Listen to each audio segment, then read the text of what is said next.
Good morning and welcome to Christ Church United Methodist. We are pleased that you're here.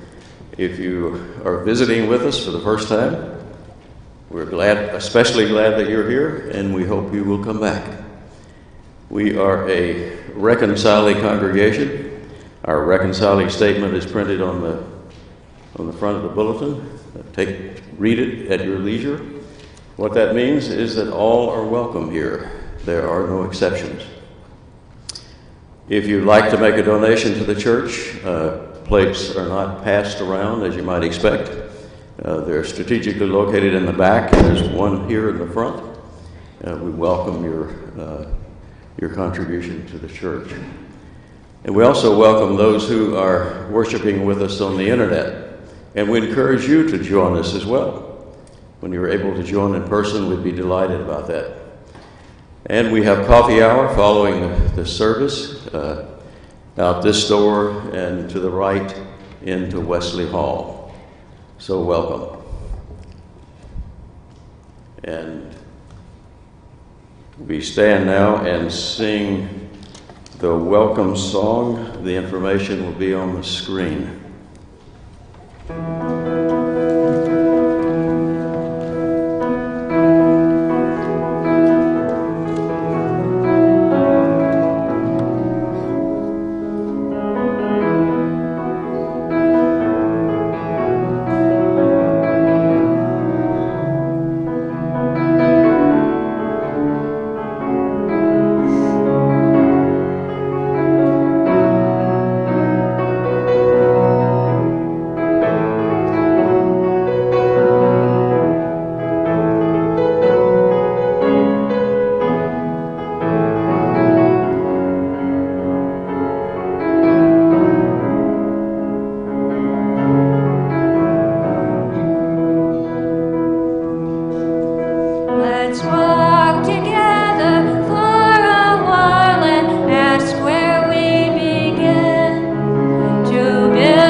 Good morning again. Today we remember and honor the work and life of Dr. Martin Luther King, Jr.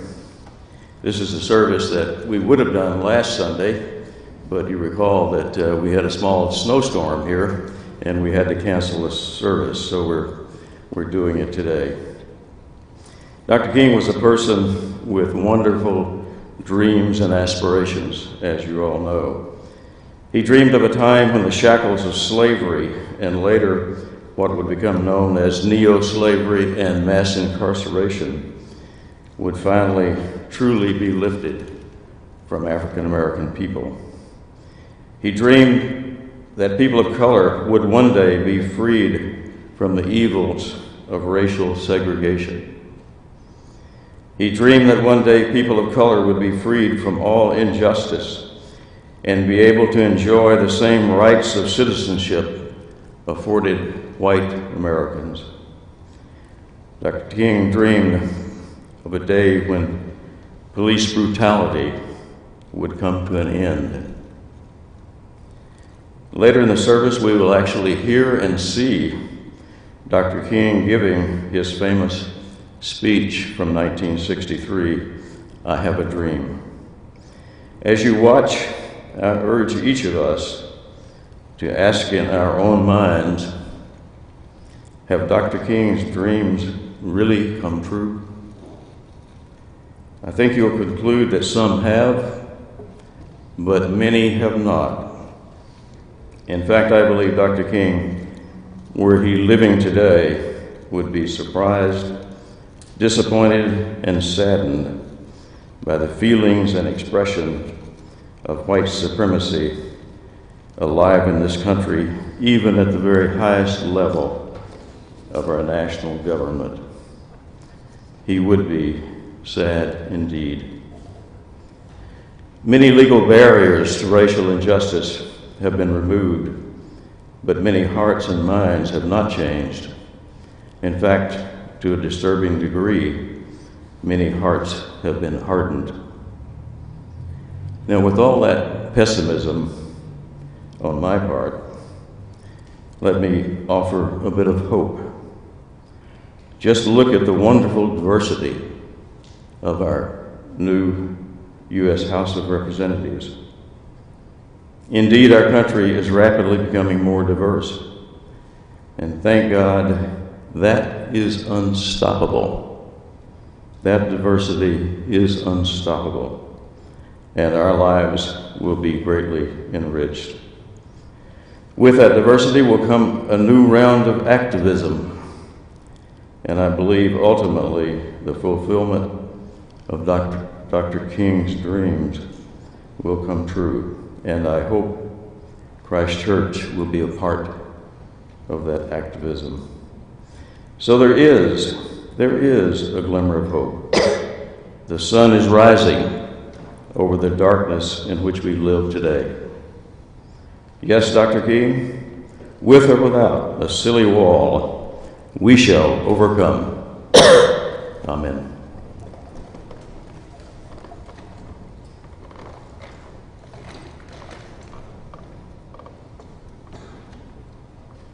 Thank you, Bob. We have a wonderful book that I have brought for the children who are watching. And not only is it a wonderful book for children with beautiful illustrations, it's also a wonderful book for adults. It's called Be a King, Dr. Martin Luther King Jr.'s Dream and You. And I'm going to read that now.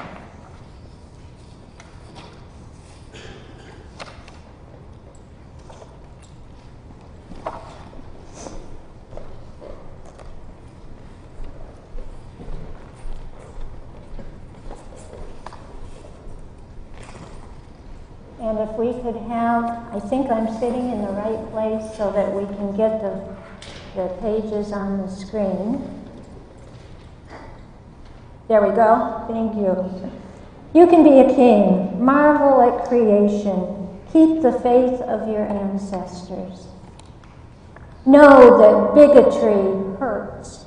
Remember how you felt when treated unfairly. Admit that you've done wrong. Just say, I'm sorry, and mean it. Know that dividing walls should come down. You have glimpsed the other side. Break the chains of ignorance. Learn as much as you can.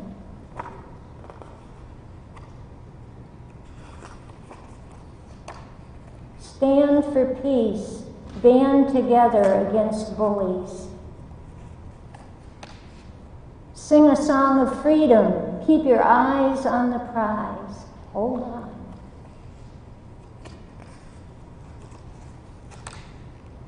Stamp out hatred.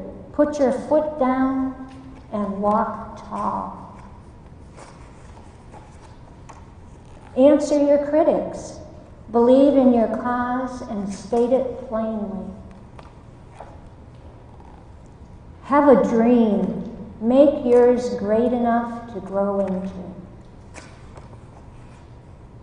Make the world take notice. Do your very best at whatever you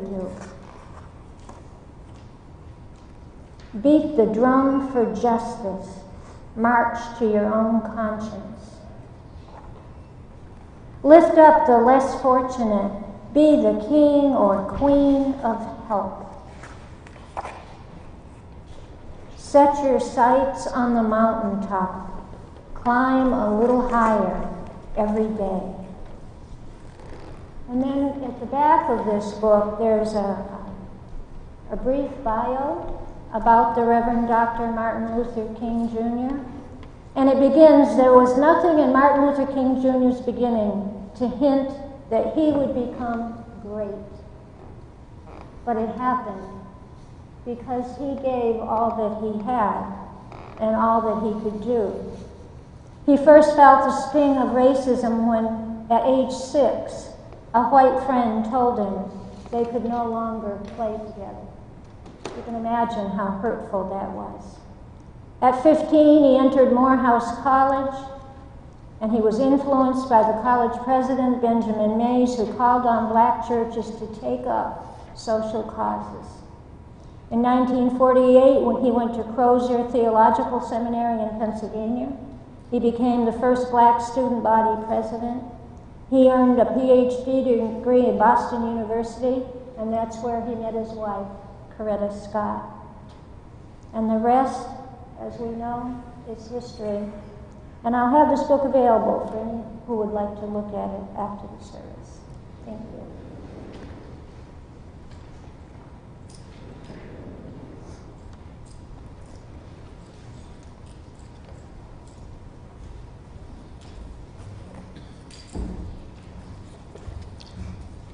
Today's scripture is John 2, verses 1 through 11. On the third day there was a wedding in Cana of Galilee.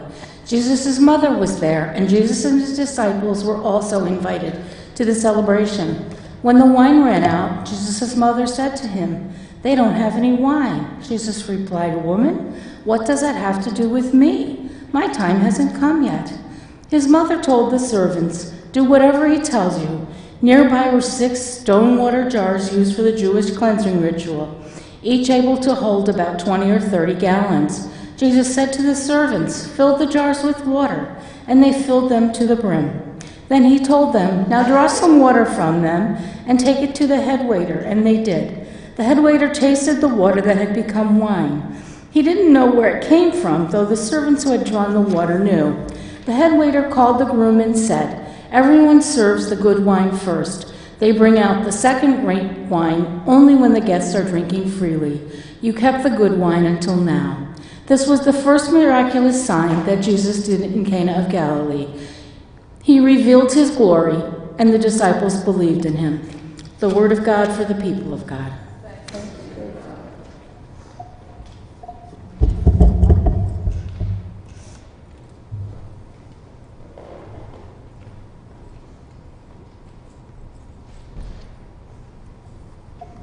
Thank you, Suzanne. Anyone who has ever traveled from one city or town to another knows that many of our financial institutions are characterized by the word trust. I can still remember the first bank I ever went to with my parents, how imposing it was, and all the steps leading up to the front door, and it was called the First National Bank and Trust Company. It was all marble and granite with high ceilings and wide corridors that echoed with a certain dignity. The building itself said, "You can depend on us. We are trustworthy. Look at how substantial we are. We are an institution." That was when institution was not a bad word. That was when institutions were trusted. I wonder what the building was like where the wedding party was held in today's scripture reading. Or was there even a building? Perhaps it was a tent. Or perhaps it was outdoors. Was it an imposing space worthy of all the joyful celebrations that would occur there? Was it so constructed that the people involved had no fear of the elements ruining their festivities? Could the people trust that it would stand up in high winds and torrential rains? Was it trustworthy? And what about the ceremony itself? Were the bride-to-be and the groom-to-be sufficiently invested in each other that they could trust that the other would show up for the ceremony? And was the rabbi who would perform the nuptials dependable enough that they wouldn't have to worry about him forgetting? And the person responsible for bringing enough wine, or the wine steward who perhaps was supposed to ration it out so that there would be plenty for the whole time. What an awful social faux pas it would be if they ran out of wine at the wedding. And they did. The unthinkable happened for this poor couple. Whoever was supposed to make sure there would be enough wine could not be trusted. And when the wine ran out, the mother of Jesus went to Jesus and told him the problem. "What does this have to do with me?" Jesus asked his mother. "My time hasn't come. It's like I'm not on duty yet. This isn't my table. That's not my problem. This isn't my area of expertise. That's not my job. That requires a different pay scale. My skills are in another area." His mother listened to his words, and then she turned to the servants and said, "Do whatever he tells you." Knowing the character of her son, she trusted him. Trusted that despite his words to the contrary, he would be touched by the need of that couple and would rise to the occasion. And she was right. The gospel writer tells us that indicating the 6 stone water jars standing nearby, Jesus told the servants to fill them with water and then draw some out and bring it to the head waiter. When they did so, he tasted it and exclaimed to the groom, "Most people will serve the good wine first and then bring out the second-rate wine after everyone has had a lot to drink. But you've kept the good stuff for now." The gospel writer then declares that this was the first sign that Jesus did in Cana, a sign that used recognized symbols of the pledge of trust of a wedding, and the abundance of a banquet, and the effervescence of wine, to describe the new age that Jesus was bringing in, the beloved household that God was inaugurating, a new wine of commitment that could not be contained in the old wineskins of legalism that had passed for religion. But of course, the new age of God's beloved household was just beginning in Jesus, so it was not immediately evident, and 2,000 years later, it still wasn't complete, nor was it complete by the end of the 20th century, nor is it fulfilled right now in the 21st century. But if we go back to 1963, when conditions for African Americans were so intolerable that the Reverend Dr. Martin Luther King Jr. was compelled to organize his people and give passionate speeches, the most famous of which is the "I Have a Dream" speech. We see an example of someone who was caught up in that new God's beloved household where all the values got turned upside down. Martin Luther King knew what he was talking about. He knew where he was coming from because he was a Baptist minister whose father was a Baptist minister. It's like he couldn't have escaped learning what God wanted from God's people. And Reverend Dr. Martin Luther King Jr. trusted his people, and he trusted that with enough education and enough persuasion, most people would do the right thing. In just a moment, we will be privileged to see a broadcast of much of his speech. The whole speech was 15 and a half minutes long, and we will hopefully hear 11 minutes of it. In it, he will point out that America has defaulted on its black citizens and that they have come to cash a check, trusting that we will make good on our promises. In it, he also encourages his audience to trust their white brothers and sisters who share his dream. Finally, it's helpful to remember that the words, "I have a dream," are another way of saying, "I trust." For trust is the backbone of faith. It is the backbone of community, and it is the backbone of justice. Let's listen now to the Reverend Dr. Martin Luther King Jr. Instead of honoring this sacred obligation, America has given the Negro people a bad check, a check which has come back marked insufficient funds.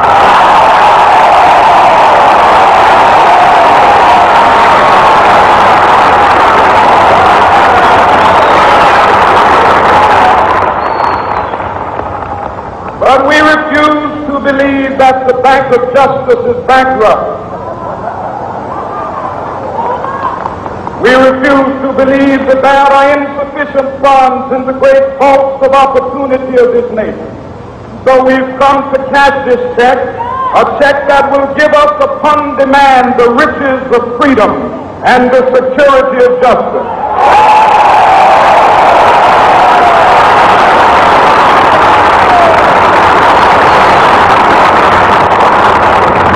We have also come to this hallowed spot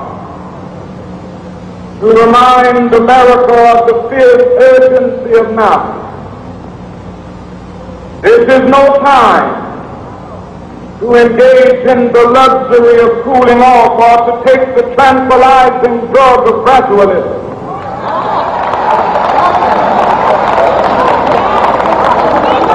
Now is the time to make real the promises of democracy. Now is the time to rise from the dark and desolate valley of segregation to the sunlit path of racial justice. Now is the time to lift our nation from the quicksands of racial injustice to the solid rock of brotherhood. Now is the time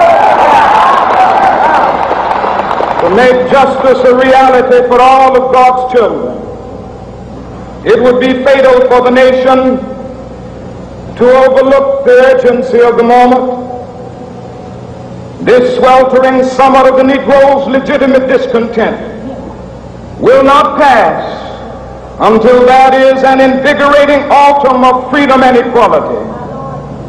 1963 is not an end, but a beginning. Those who hope that the Negro needed to blow off steam and will now be content will have a rude awakening if the nation returns to business as usual.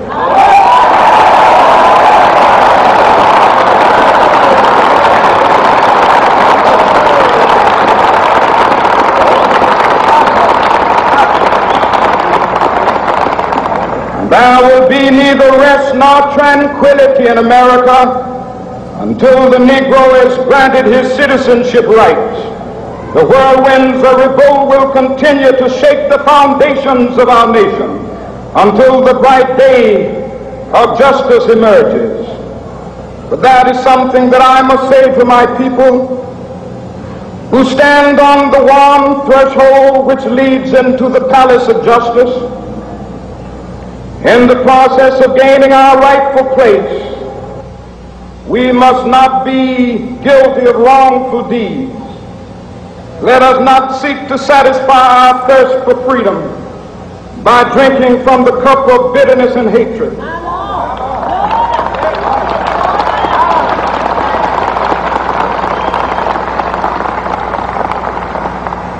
We must forever conduct our struggle on the high plane of dignity and discipline.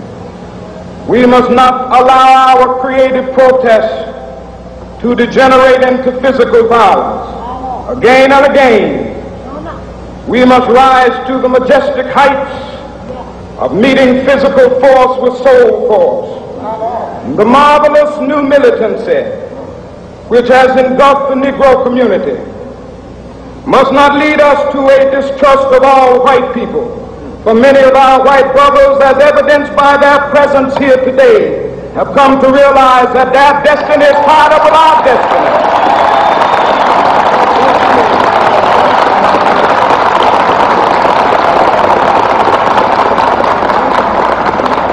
And they have come to realize that their freedom is inextricably bound to our freedom. We cannot walk alone. And as we walk, we must make the pledge that we shall always march ahead. We cannot turn back. There are those who are asking the devotees of civil rights, when will you be satisfied? We can never be satisfied as long as the Negro is the victim of the unspeakable horrors of police brutality. We can never be satisfied as long as our body is heavy with the fatigue of travel, cannot gain lodging in the motels of the highways and the hotels of the cities.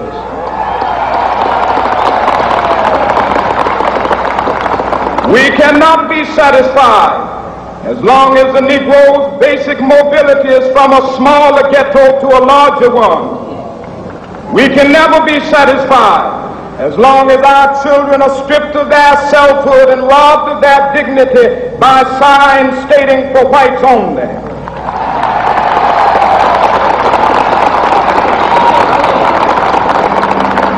We cannot be satisfied as long as a Negro in Mississippi cannot vote and a Negro in New York believes he has nothing for which to vote.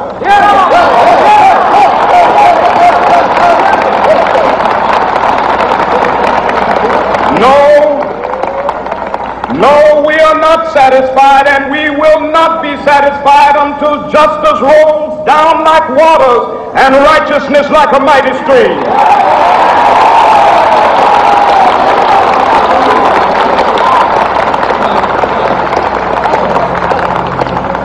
I am not unmindful that some of you have come here out of great trials and tribulations. Some of you have come fresh from narrow jail cells. Some of you have come from areas where your quest for freedom left you battered by the storms of persecution and staggered by the winds of police brutality. You have been the veterans of creative suffering. Continue to work with the faith that unearned suffering is redemptive. Go back to Mississippi. Go back to Alabama. Go back to South Carolina. Go back to Georgia. Go back to Louisiana. Go back to the slums and ghettos of our northern cities. Knowing that somehow this situation can and will be changed. Let us not wallow in the valley of despair. I say to you today, my friend,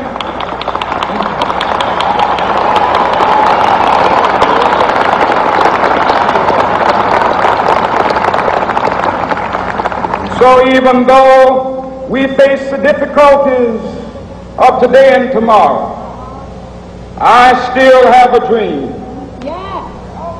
It is a dream deeply rooted in the American dream. I have a dream that one day this nation will rise up and live out the true meaning of its creed. We hold these truths to be self-evident, that all men are created equal.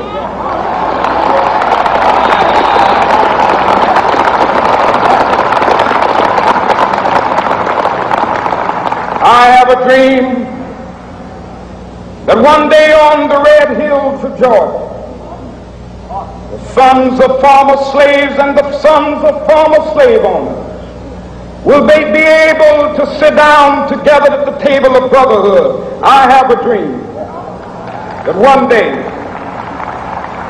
even the state of Mississippi, a state sweltering with the heat of injustice, sweltering with the heat of oppression, will be transformed into an oasis of freedom and justice. I have a dream that my poor little children will one day live in a nation where they will not be judged by the color of their skin, but by the content of their character. I have a dream today.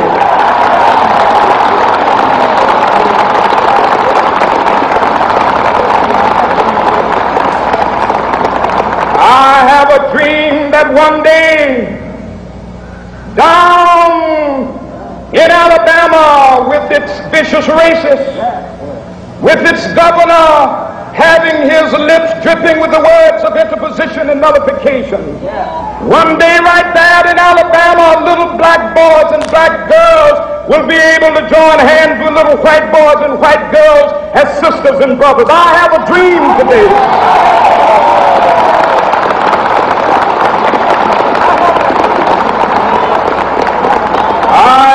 Dream that one day every valley shall be exalted, and every hill and mountain shall be made low, the rough places will be made plain, and the crooked places will be made straight, and the glory of the Lord shall be revealed, and all flesh shall see it together.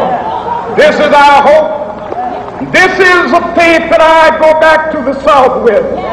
With this faith, we will be able to hew out of the mountain of despair a stone of hope. With this faith, we will be able to transform the jangling discords of our nation into a beautiful symphony of brotherhood. With this faith, we will be able to work together, to pray together, to struggle together, to go to jail together, to stand up for freedom together, knowing that we will be free one day. This will be the day.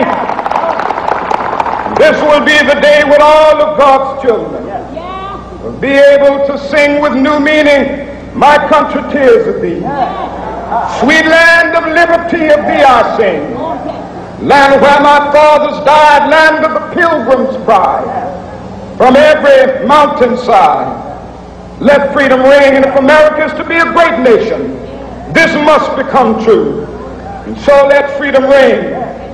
From the prodigious hilltops of New Hampshire, let freedom ring. From the mighty mountains of New York, let freedom ring. From the heightening Alleghenies of Pennsylvania, let freedom ring. From the snow-capped Rockies of Colorado, let freedom ring. From the curvaceous slopes of California. But not only that, let freedom ring from Stone Mountain of Georgia. Let freedom ring from Lookout Mountain of Tennessee. Let freedom ring from every hill and molehill of Mississippi, from every mountainside. Let freedom ring, and when this happens, and when we allow freedom ring, when we let it ring from every village and every hamlet, from every state and every city, we will be able to speed up that day when all of God's children, black men and white men, Jews and Gentiles, Protestants and Catholics, will be able to join hands and sing in the words of the old Negro spiritual, free at last, free at last. Thank God Almighty, we are free at last.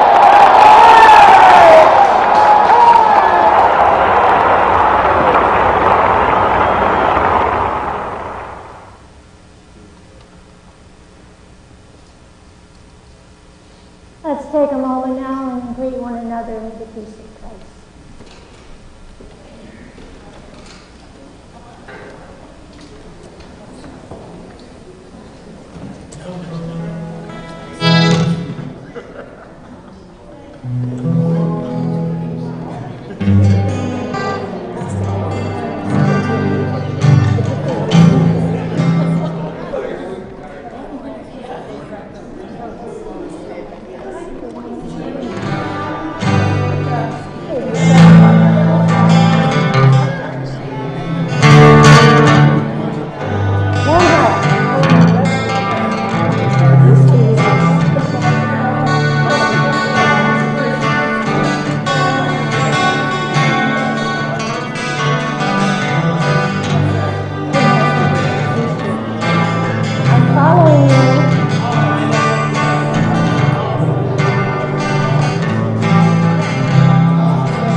we return to our seats, why don't we prepare to sing Come Let Us Dream? It's on page 3157 in the Green Book, and it'll be on the screen.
Let us unite our hearts and minds in prayer.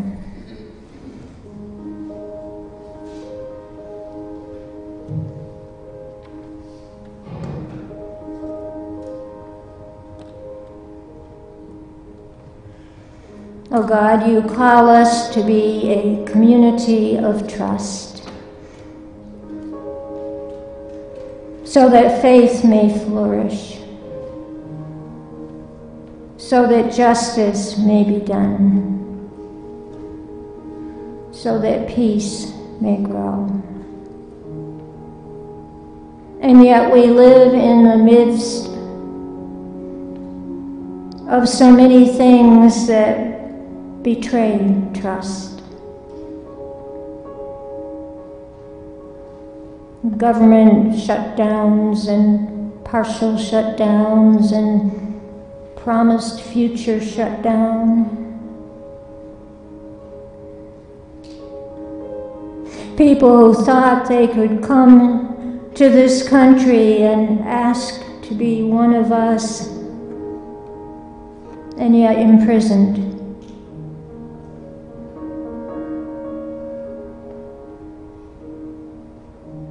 Oh God, it is hard to trust when it seems so foolish. And yet you call us to do that, to be a people who are trustworthy.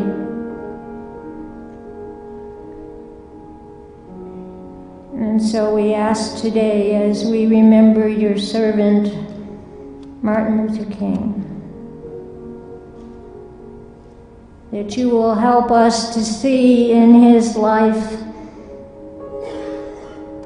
those things that you call us all to.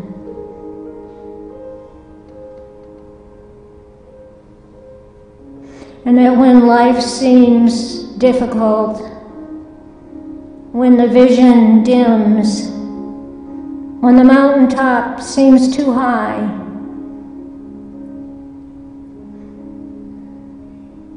when our hopes and dreams seem like they'll never come true, remind us that you have the last word and that you win. And your values win. And your love wins. And your trust wins. Thank you for your presence with us today and for the days ahead. We ask your blessing on each one here. And all this we pray in the Spirit of Jesus, who taught his disciples to pray in a language unfamiliar to us. And so we join in this translation. Our Father, who art in heaven, hallowed be thy name. Thy kingdom come, thy will be done on earth as it is in heaven. Give us this day our daily bread, and forgive us our trespasses as we forgive those who trespass against us. And lead us not into temptation, but deliver us from evil. For thine is the kingdom, and the power, and the glory forever. Amen.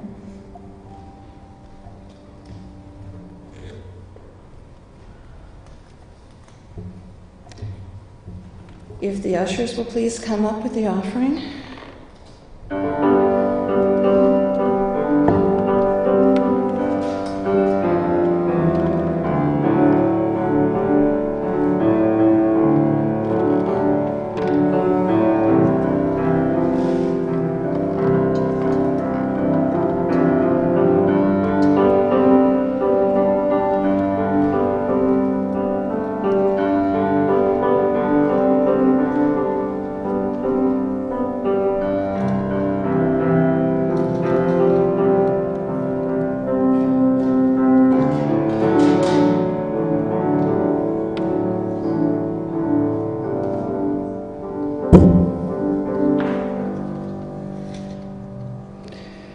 O Lord, you are trustworthy.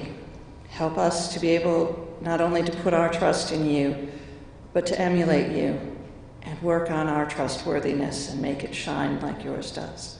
Amen. Okay, I'm slated to do this on purpose, but Ron is here and he's feeling fine. Thank you for asking. We have opportunities for learning and fellowship. You'll see an insert in here. The adult forum is the Book of Joy that meets on Sunday morning. And the Wednesday morning book study is Troublesome Passages in the Bible. And that's the one I go to. And let me tell you, we don't always agree with the author, but we have good conversations. Also, there are opportunities for giving.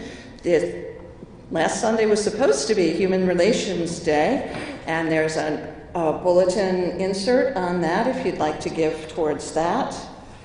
Also, I have props so I don't forget. We are doing the Super Bowl. Now we know who's going to be in the Super Bowl. It's the Pats versus the Rams. And that'll be, oh my goodness, that's next Sunday, isn't it? Wow, yay! Okay, we are not saying anything about either team because I got in trouble for that last year, so I can't choose sides. But the thing the church is doing a Super Bowl gathering of food, and because it's SOUPER, Super Bowl. And we'll be taking donations. I've got a box that I'll do and put up here, and these will be going to the Rourke Center. We'll be taking those donations until a week after the Super Bowl. And let's see, as far as other donations that we have the Social Action and Mission Team throughout the month of January is collecting soap and body wash, and that collection is in the back. So you've got back and front and all that. Lots of places to give. Also today, I would like to mention in the bulletin there is A futuring team meeting at 11:30. Did you want to say anything about that? You're off? In your office. Okay. So if you have questions on that, nab Judy on the way out. All right. And now you get to not listen to me. We can stand up and sing "We Shall Overcome," and the words will be on the screen.